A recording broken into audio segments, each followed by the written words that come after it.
The head coach interview requests are pouring in for Joe Brady. And what are the biggest questions the Bills are facing entering the playoffs? We're exploring that today on Locked On Bills.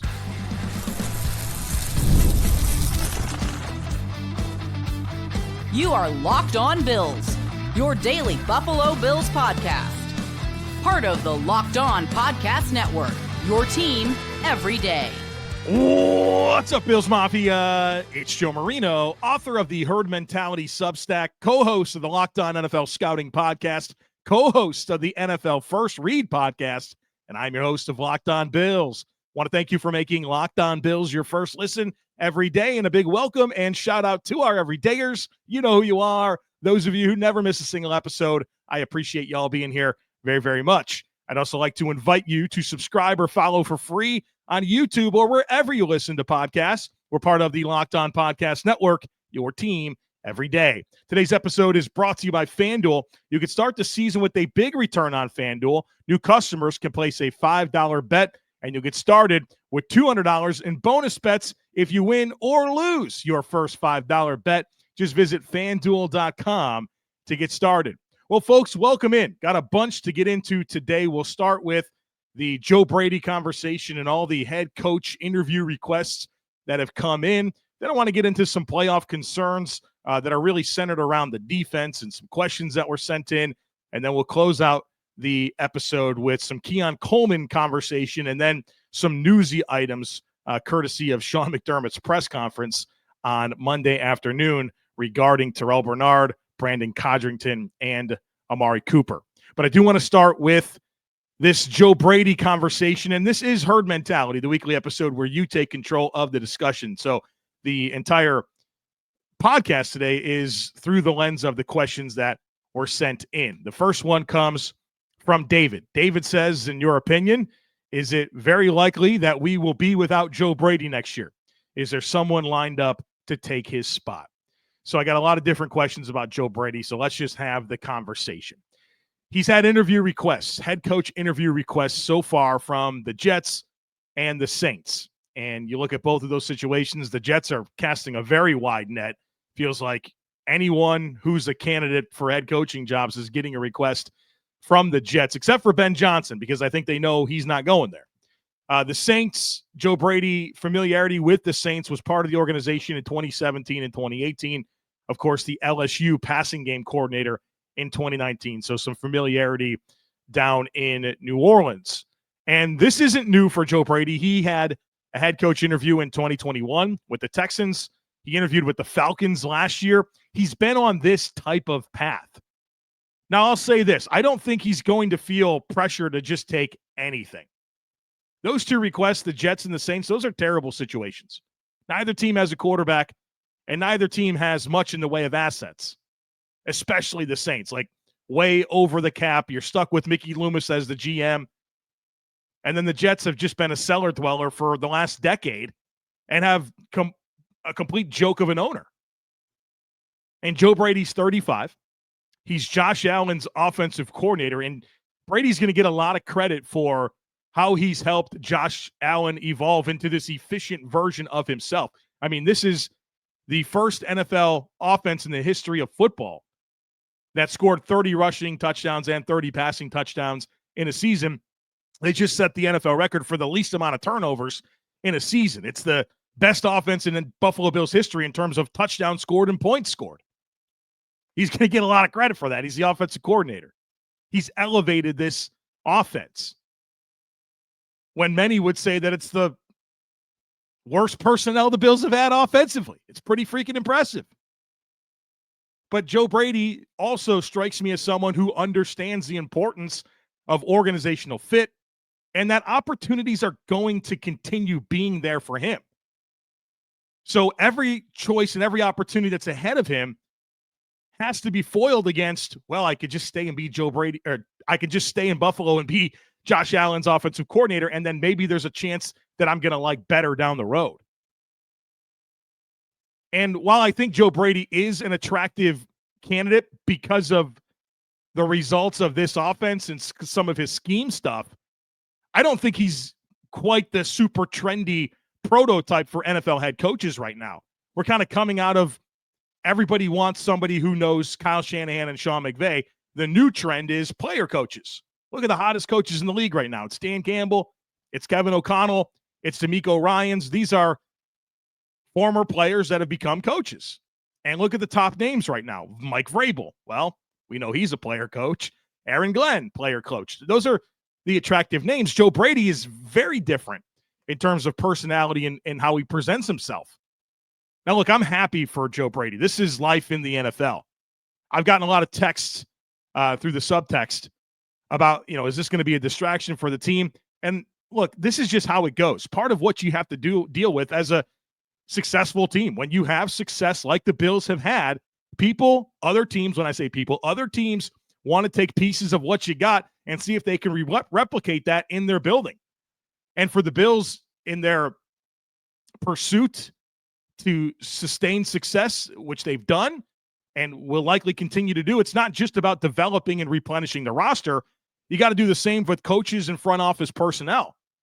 Joe Brady and Bobby Babich were in the pipeline, right, to be in the roles that they're in today. And when I start to think about who might replace Joe Brady if he does take one of these jobs, you have to think that the current quarterbacks coach, Ronald Curry, would get a strong look. Josh Allen's been complimentary of Coach Curry, and he's been part of this Joe Brady offensive evolution. He's been with Joe Brady in the past. We've seen the progression of quarterbacks coach to OC, right? That happened with Ken Dorsey. It happened with Joe Brady. You could see that happening with Ronald Curry.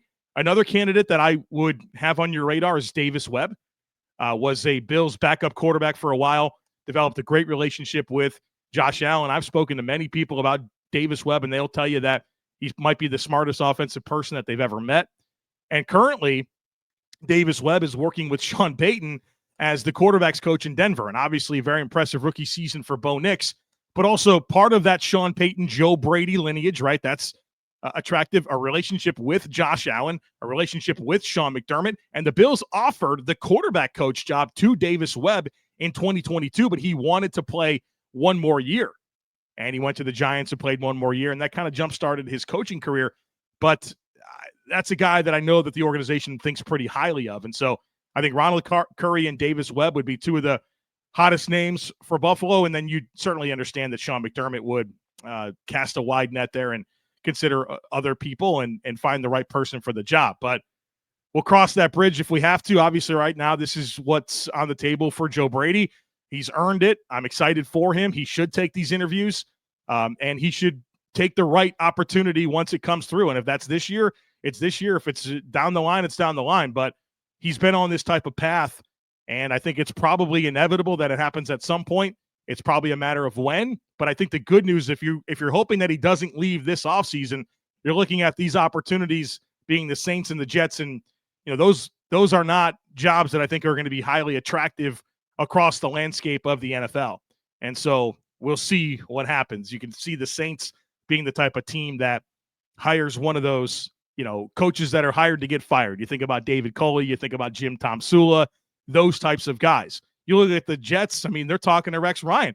Rex Ryan thinks he's going to get the job. Please, Lord, help that happen. I would love to see that go down. And look, again, I don't think teams are going to be lining up to take that job. It's been a bad job. They got bad ownership. So we will see. Richard says, if the Bills were offered an appealing trade package for Sean McDermott, and if Sean and his family were interested in such a move, would you be in favor of the trade knowing that you could potentially hire Joe Brady as the new head coach? I don't see this happening, and I don't want it to. What McDermott has built in Buffalo isn't something that I think is easily sustainable by swapping in Joe Brady or really anybody. The ideas, these types of ideas and questions, they were brought up when Brian Daboll was a head coaching candidate. And respectfully, Brian Dable's been a terrible head coach for the New York Giants. And he saw the blueprint, right? He was part of Buffalo for a number of years. He saw how to do it. Turns out you can't just copy-paste things somewhere else and then you get the original version. In fact, I don't think you'd want to hand over the Bills football operation to a rookie head coach. I'm not interested in working through the failures of a rookie head coach and what it takes for them to become seasoned. We're 8 years into McDermott, and he's still growing. I'm not interested in going back to year one, especially when I know the established culture, the established player development, the game planning success. I mean, with McDermott, the only gripes left are you don't love some of the in-game decisions. But my goodness, if you pay attention to the NFL, there's not many coaches out there that just continuously nail these in-game decisions. I'm not making excuses for McDermott. I want better, but come on. Like, you got to look at coaches sort of like you do players. They have strengths and weaknesses, and where are they strong? Where are they weak? I mean, there's very few weaknesses left in Sean McDermott, and you don't just assume that everything stays the same if you swap him out for someone else. So I can appreciate the question. You see this come up. We've seen this come up. But I like for the Bills to continue with Sean McDermott, and I don't think there's a realistic world where this would even come close to materializing. All right, coming up next, we're going to talk playoff concerns, which means we're going to talk a lot of defense. Folks, be sure to stick with us. It's playoff time, and if you're like me, you want to make the most of these final weeks of football action. That's where PrizePicks comes in. If you love football and want a chance to win real money while watching the games, PrizePicks is the place for you. It's the best way to turn your sports opinions into cash with daily fantasy player projections. With PrizePicks, you simply pick more or less on player stats like total passing yards or rushing touchdowns, and for a shot to win up to 1,000 times your money. You can make your picks in less than 60 seconds, and whether you're looking for a flex play to boost your payout or want to cash out quickly, PrizePicks has got you covered. And with over 10 million members and billions in winnings, it's clear that people are loving this platform. I've been playing for a while now, and I'm having a blast. It's easy to use, and I love how fast the payouts are. Seriously, I've gotten paid out in as little as 15 minutes when my picks hit. Plus, the weekly promos like Taco Tuesday discounts add even more value to my lineups. Here's a special offer for Locked On NFL listeners. Download the app today and use code Locked On NFL to get $50 instantly after you play your first $5 lineup. Download the app today. Use code Locked On NFL to get $50 instantly after you play your first $5 lineup. PrizePicks, run your game.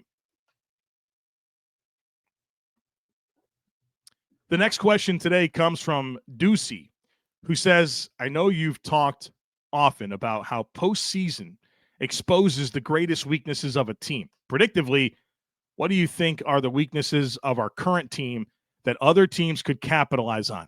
Do you think that these weaknesses are too great to overcome if we get as far as the conference finals or beyond? Let me first start by saying this.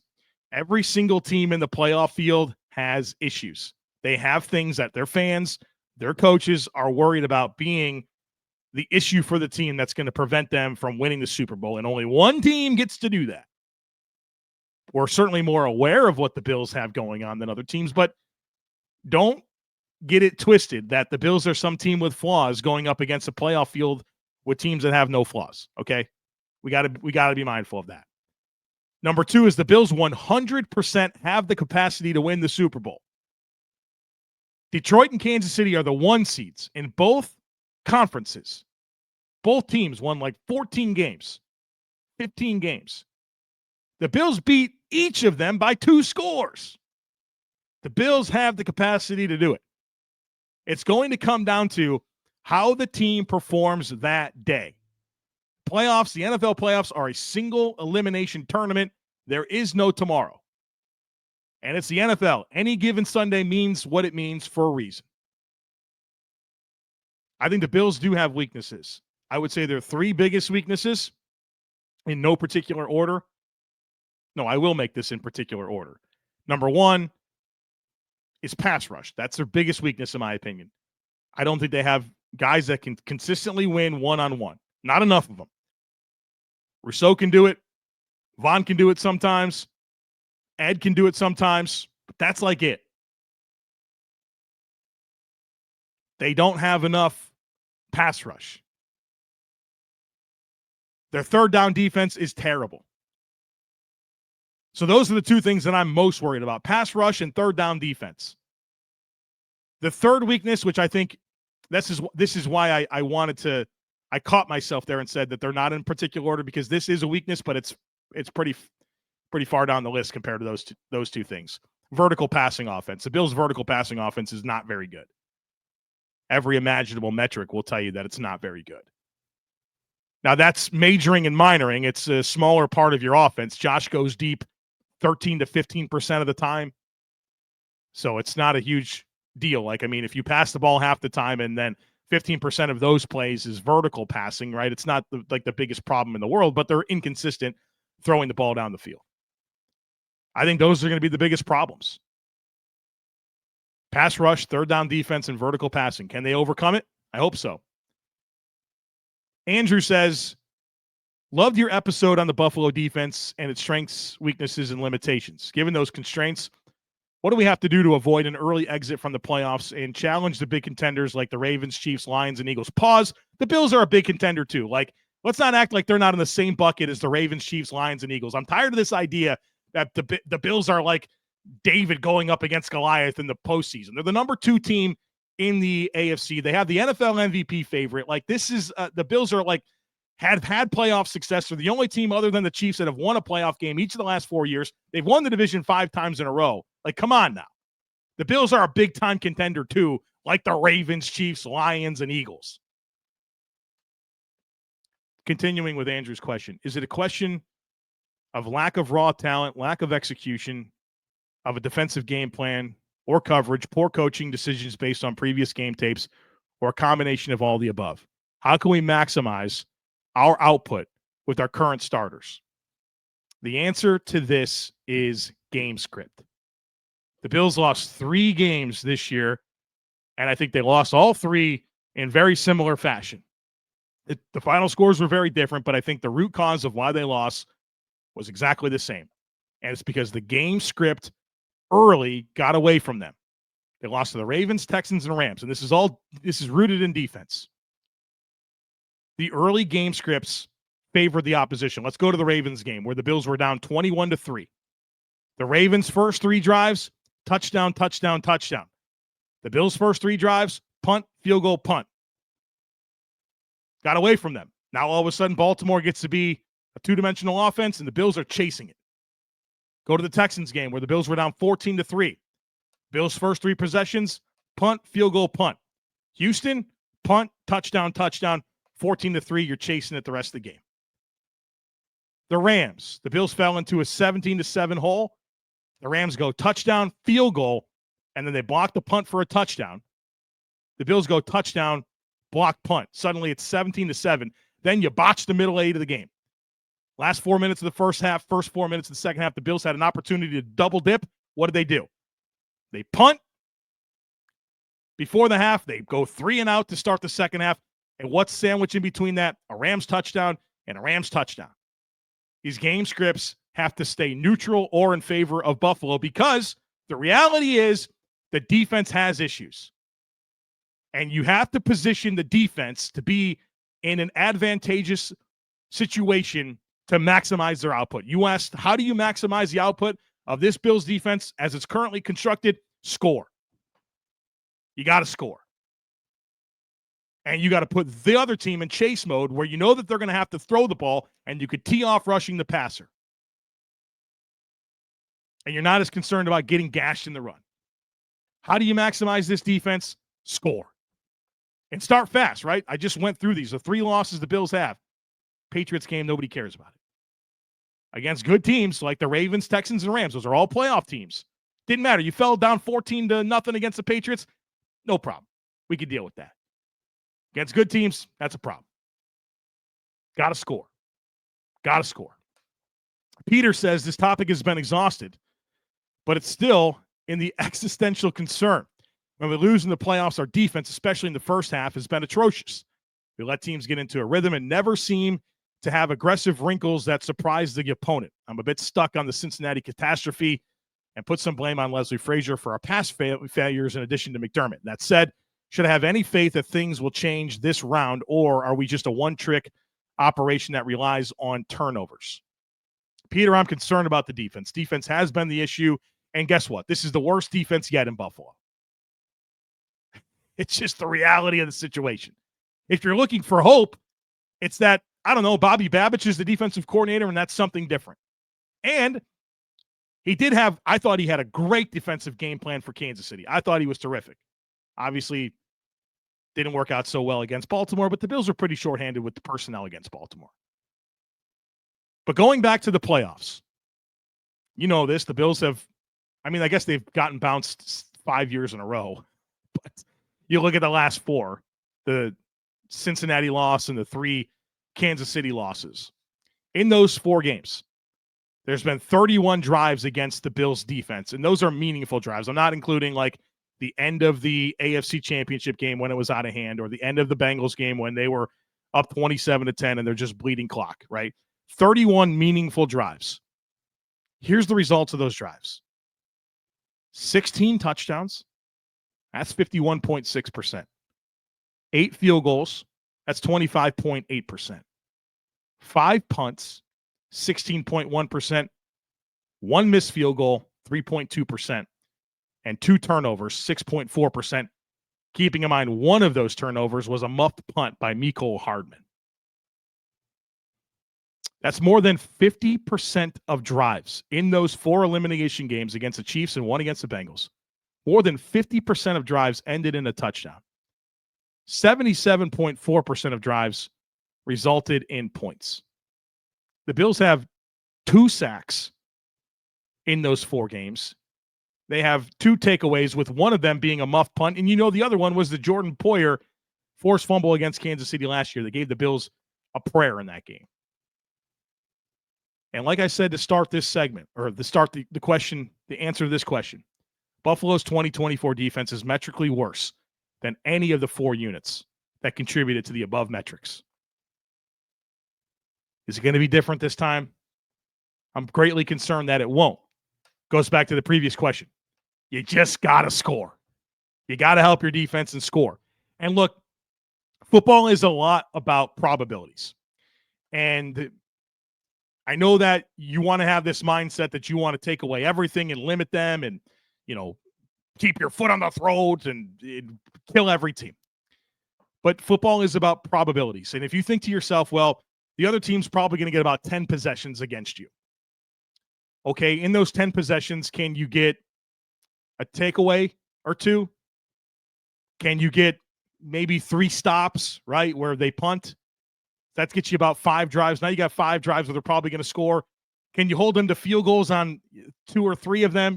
It's all about how can you limit and what's most likely. And this Bills defense lives in that world. They're not a defense that's designed to suffocate you and you're not going to get anything.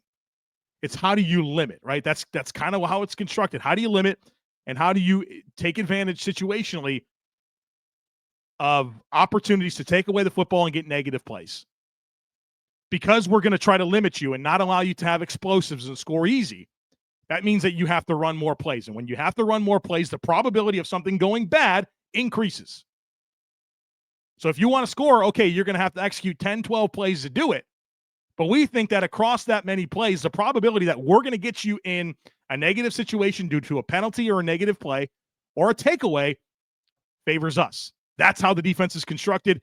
That's how it has to work. And how do you make it better? You have to score. It's just the reality of where this team's at. All right, coming up on the other side of it, we're talking Keon Coleman, and then Sean McDermott had some news about Amari Cooper, Terrell Bernard, and Brandon Codrington yesterday. We'll break that down as well. Folks, be sure to stick with me.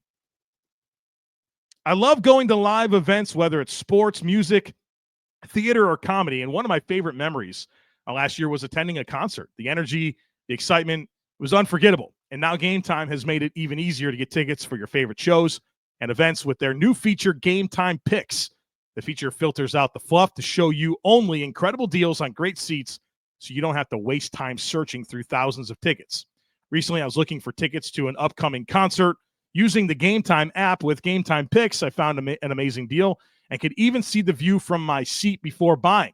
The super deal was particularly impressive, offering great seats at an unbeatable price. Plus, the app's all-in pricing showed the total cost up front with no surprise fees at checkout. Take the guesswork out of buying tickets with Game Time. Download the Game Time app, create an account, and use code LOCKEDONNFL for $20 off your first purchase. Terms apply. Again, create an account and redeem code LOCKEDONNFL for $20 off. Download Game Time today. What time is it? It's game time. The next one here today comes from Brooke, who says a husband-wife debate while watching Steelers-Bengals. Could you clarify a heavy box versus a stacked box and what qualifies as a player being in the box? How many teams frequently play heavy boxes, and are they statistically better against the run because they do so? All right, so you're pretty much talking about light, stacked, and neutral boxes. A light box is 6 or less defenders in the box. A neutral box is 7, and a stacked box is 8 or more. That's how that works. And how do you define a box defender? You take a full shade over from the outermost player lined up on the line of scrimmage, attached to the formation, all the way to the other side, and you go about 7-8 yards deep. So imagine like a big rectangle. That's your box. So a tight end is the last player over here that's attached to the formation. A tackle, okay. Outside of them, 7 yards over, right? The amount of players that are in the box. That's how you do it. 6 or less is a light box. 7 is neutral. 8 or more is a stacked box. In looking at statistics, there is no correlation between box count tendencies and run defense success. In fact, the top 5 teams in the NFL this season in EPA per rush defensively includes the 2 teams that have the lowest percentage of stacked boxes against the run. There's no statistical data that correlates that tells you if you put this many players in the box with this level of frequency that your rushing defense success will be here. You see, it just works in all different types of ways, including, like I said, 2 of the top 5 teams in EPA per rush defense included the 2 teams, 1 and 2, that have the lowest percentage of stacked boxes against the run. There's no correlation. Alex says, in full disclosure, I was team Lad McConkey in last year's draft. I love this quick separation ability. Instead, the Bills took Keon Coleman. This decision seems to look worse by the week and culminated in Sunday's terrible performance against the Patriots. It wasn't just his lack of separation. It was also his body language. Do you see the same things? How concerned are you about Keon moving forward? I think Keon Coleman's been who I expected him to be. Young player. He's developing. He's maturing. And the Bills, I think, have done well to try and maximize the skill set that he has. If you thought Keon Coleman was going to be a quick separator, then that's just not who he is. That's not who he is. He wins with size, physicality, ball skills, hands, yards after catch. He's a linear plane receiver. This isn't a guy that's going to run whip routes and horizontal routes and run away from coverage. That's just not who he is. That's not who the Bills drafted him to be. I think the Bills have used him correctly, and I think he has done some impressive things. That doesn't mean he hasn't had issues. There's been a lot. He has struggled to separate. He has got swallowed up by press coverage. He has had drops. He has misplayed the ball down the field. But he also has made plays. He has shown you exactly that skill set of size, physicality, length, body control, and made plays. You've seen him win after the catch. He's done good things. Coming out of his rookie season, I find myself more encouraged than discouraged, and there's still plenty of room for growth, and I think it means a lot that he plays a lot. The Bills don't give anybody anything. Just because Keon Coleman was pick 33, their top pick, and filled a big need at receiver, that didn't mean that Keon Coleman was going to come in and play. You saw that with Kyrie Elam. Kyrie Elam was a first-round pick that the Bills traded up for. Did they play him? No. It's like Christian Bedford's better. We're playing him. So the fact that he gets a high volume of snaps every week when he's healthy says a lot about the Bills' confidence and how he's picking things up, the trust that they have. And he's very young. Like he was not even a high-volume player necessarily in college. He played basketball as well. I think there's a lot to unlock here. So, first of all, let's be aware of the skill set that he has and doesn't have. No, he's completely the opposite of Lad McConkey. I think the Bills wanted this type of player. I think they wanted to have guys on the perimeter, big bodies on the perimeter that can draw man coverage, that opens up the middle of the field, that opens up different passing concepts, and you kind of use them how the Bills have used them, 50-50 balls, winning those quick leverage battles, maybe give them a quick pass. That's what they want to do. Scramble drill type stuff. He fills a particular role. He wasn't drafted to come in and be Stephon Diggs. He wasn't drafted to come in and be Cole Beasley. It's about the skill set and how it impacts the scheme, and then what type of plays can he make from there. So, again, there's been issues. There's no question. I expected there to be issues for a 21-year-old receiver coming into the NFL. But I think, really, I'm mostly encouraged, and I think you can look at when he had the wrist injury. the player that he was becoming and then the player after, right? It's been very different. I think that really kind of took a lot of the momentum away from where his rookie season was trending. All right, let's quickly focus on some things that Sean McDermott said on Monday. Obviously, things that we will monitor throughout the course of the week. First of all, Terrell Bernard, he is trending in the right direction to play against Denver on Sunday. It never really felt like this was a super serious injury. I think he'll be fine and good to go. Amari Cooper has yet to rejoin the team. He had the family matter that he didn't even travel with the team against New England. Sean McDermott said that he wasn't back yet.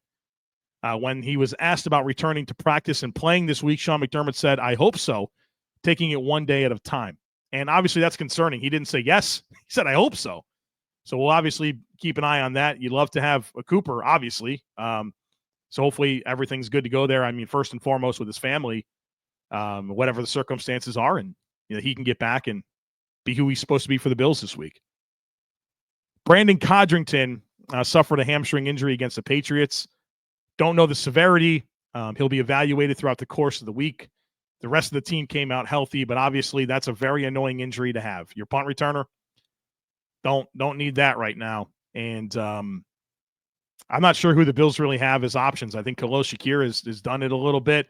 Keon Coleman's done it a little bit. But, Brandon Codrington has done a really good job. He's been very consistent with decision-making and ball handling, and you hate that this could potentially keep him out. And the Bills would not only not have Brandon Codrington, but have to figure something else out with the punt return situation. So that definitely makes me feel uneasy.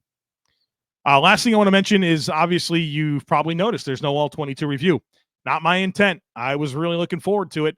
Wanted to watch all those young offensive linemen, the young defensive linemen, the safeties, Keon. I wanted to do all that. But NFL didn't make the All-22 available in a reasonable time on Monday. They tell you that it's supposed to be available at 5 a.m. the day after the game, and it has been all season long. For whatever reason, it didn't happen for Week 18. And me doing the All-22 review is every bit of an 8+ hour endeavor to go through the tape, to make the clips, to put together the podcast, to publish the podcast. And I stopped looking for it at about 3 o'clock on Monday. I kept refreshing. I must have refreshed 200 times, hoping to see that film populate, and never did. So ran out of time. And I don't know what the NFL didn't offer any explanation. I pay for a subscription that provides me the film at 5 a.m. the day after the game, and it wasn't there. So I'm sorry about that. I wanted to do it. I pride myself in consistency, but it's completely out of my hands. I even have a secondary film source, and they didn't have the tape either. So I'm sorry. I wanted to do the All-22 review. I love that people love it. I pride myself in being consistent.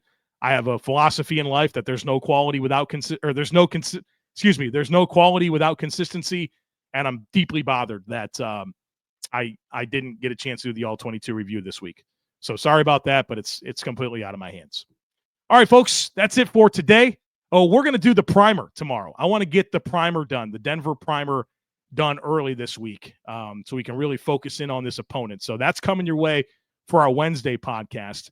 Thursday will be crossover Thursday. So that's what's coming up the next couple of days here on Locked On Bills. Don't miss anything. Make sure that you're subscribed. Would love it if you took a second to rate, review, and share the podcast. Have a great rest of your day. Go Bills, and I look forward to catching up with you again real soon.